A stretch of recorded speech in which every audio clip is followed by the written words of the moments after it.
Hello friends! Today for your grammar page on this side, we're going to be talking again about commas in a series.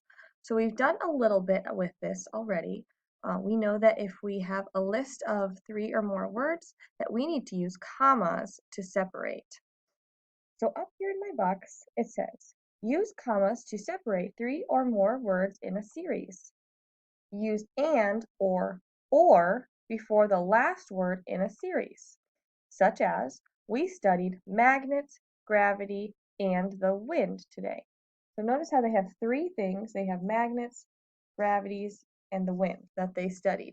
And so between magnets, after gravity, they put a comma to separate those few things.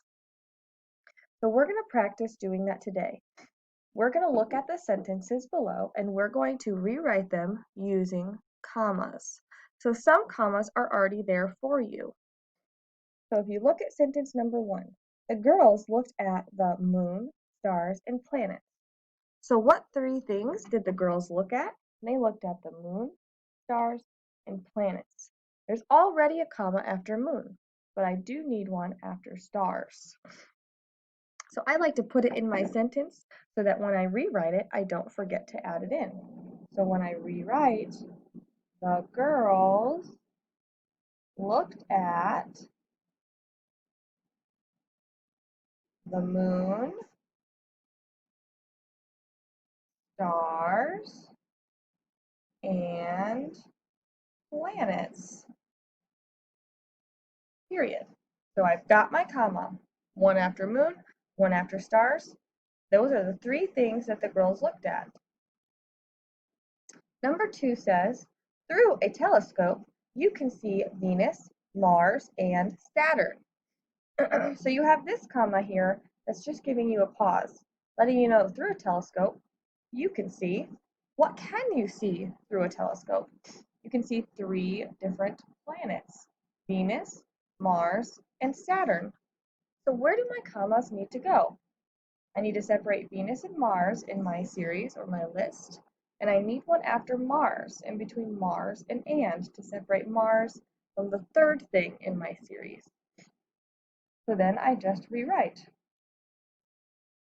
Through a telescope, I'm remembering to put in my commas. You can see, I'm going to remember to capitalize my planet names.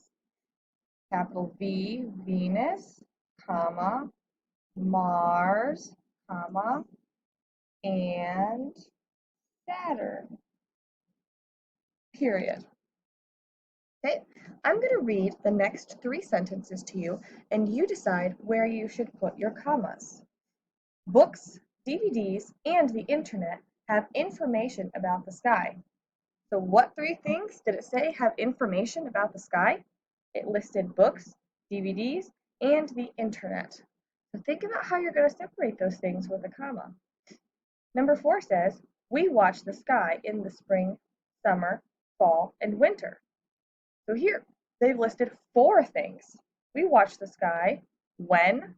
Spring, summer, fall, and you've got one there already for you, and winter, all 4 seasons.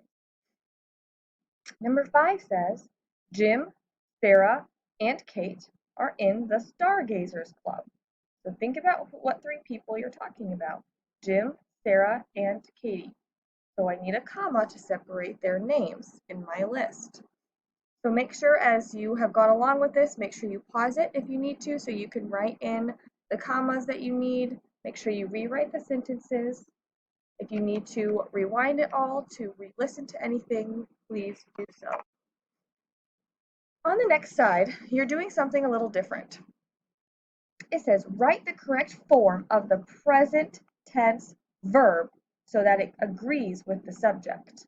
So there's a few things I need to know before I go ahead and do this. First, I need to know, what does present tense mean? Present tense means now. It doesn't mean it happened in the past, it's not happening in the future, it's now. Present tense means right now. Verb. We know that that is something you do. So it's not a person, place, or thing like a noun, it's something you can do. The subject is who the sentence is talking about, who or what. So we have three things that we're going to keep talking about as we read these sentences. Number one, Rose and Jill. That's my subject. Rose and Jill is who I'm talking about. And there are two of them. So that's two people.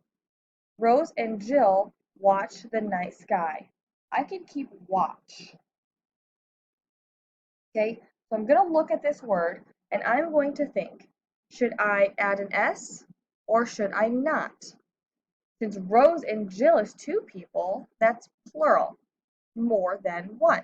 It's not singular, just one. So I just leave the word alone. Rose and Jill watch the night sky. So if my subject is plural, my verb will not be. Number two, they blank for shooting stars. I'm looking at the word hunt. So they refers to a group of people, more than one person. So they is plural. That's my subject. They hunt for shooting stars. I can leave it alone. My verb can stay a singular because they is plural. You don't want plural and plural or singular and singular. You want one of each. Rose's mother blank a telescope. So I have to put in the word bring, that's my verb. Rose's mother, that's my subject. Only one mother. Rose's mother brings. I have to put an S on the end of brings because Rose's mother is one, so that's singular. So I want this to be made into the plural form, adding my S. Brings a telescope. It's happening right now. Number four, a telescope blank them look at the stars. So telescope is my subject, and there is only one telescope. So I have to look at my verb and make it plural. Helps. It helps them. Because if you think about it, a telescope helped them look at the stars. When I read that, it does not quite sound right. And it's because I don't want two singular forms of my words. If this is singular, I need to make this the plural form. The girls blank the moon. So the girls, my subject, there is more than one girl. So the girls, more than one, I'm going to leave C just like it is because I don't want two plural forms. I want the girls, that's already more than one, see the moon. If I say the girls sees the moon, that sounds a little silly. Number 6, it blank big and white. So it, that's my subject. Talking about it, I don't know what it is, but it's something. It blank big and white. That's singular. It is just referring to one thing. So I have to give this look, my verb, my S at the end. It looks big and white. Number 7, a star blank across the sky. Star is one star, a star, not stars. So a star, I'm going to have to add my S then to shoot. A star shoots across the sky. Number 8, it blank in the darkness. Okay, it, my subject, is singular, just one. So I have to put my S ending. But this word has an SH on the end, so I can't add an S by itself. You might remember that rule that if you have CH, SH, or X, I have to add ES at the end. It flashes. You can kind of hear it if you really sound it out. Flashes, not flashes. Flashes. So I have to have that E in there when I have a word that ends with an SH.